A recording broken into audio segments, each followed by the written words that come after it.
Mga guys, mamalingki tayo. Bili tayo ng lapu-lapu. Ayan, lutuin natin. Mag-isda tayo ngayon. Ito nga ang binili nating isda. Ayo, bangus kasi walang lapu-lapu mga guys. At siyempre ito ang ating ingredients no, nabili. Kamatis, may siling green, sibuyas, okra, mayroong sitaw at saka kangkong. At ito na nga mga guys, ginayat na natin ang ating mga pangsahog. Siyempre sa pinakuloang tubig no, kanina pa yan nakulo. Lagay natin yan kahit sabay-sabay na ang ating mga ingredients. Yan. Siyempre hindi mawawala ang ating luya mga guys. Yan, ayos yan pag sinabawang isda ang luya no. Siyempre lagyan natin yan ng asin. Ayan mga guys. At siyempre mayroon din yang magic no. Ayan na siya mga guys, pinakulan natin. Ilagay na rin natin ang ating isda no. Kulo na siya. Wow.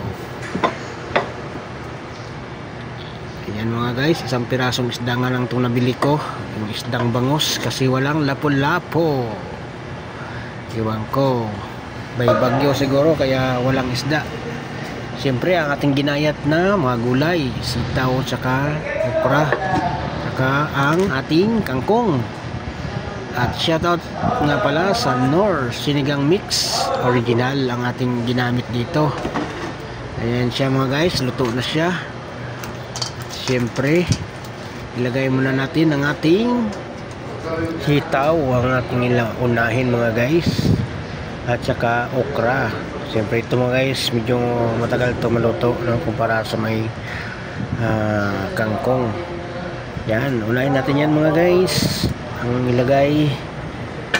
Wow, sarap to sana mga guys kung lapu-lapu, pero nga walang lapu-lapong tinda sa talipapa. Yan, ito mga guys, ang ganda ng kanyang kulay no, yung ating sitaw at saka okra.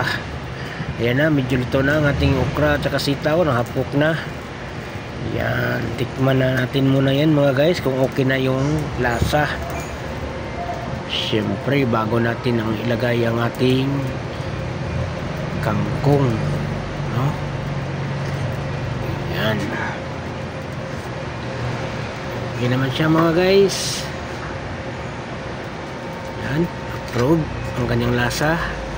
Saka natin ilagay mga guys ang ating talbos ng kangkong. Ayan. Yan, marami-rami yung kangkong natin mga guys kasi ako gusto ko maraming gulay no.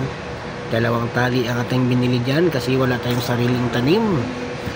Yan, yan ang binili natin sa palengke kanina no. Ayan, siyempre mga guys, ilubog lang natin to ng konti ang ating gulay, ating kangkong no. Medyo mahina lang mga guys para hindi madurog ang ating isda. Wow. At dahil nga sariwa ang ating biniling isda mga guys, hindi yan basta-basta madurog. Yan, siyempre takpan lang muna yan natin ng kaunti saglitan lang mga guys. Yan, after 1 minute.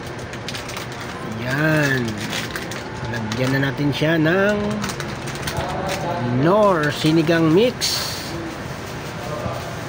Yan, ganyang style mga guys para hindi siya magtigas bago natin siya hanguin.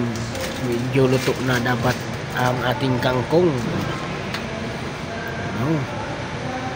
Kasi pag nilagyan mo siya ng sinigang mix na medyo hilaw pa siya mga guys, sabay mo yan ang cause na magtitigas ang ating gulay, ang kangkong.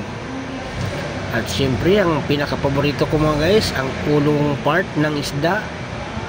Kaya ang ginawa ko, itataas ko ang ating paboritong part ng isda sa ulo mga guys.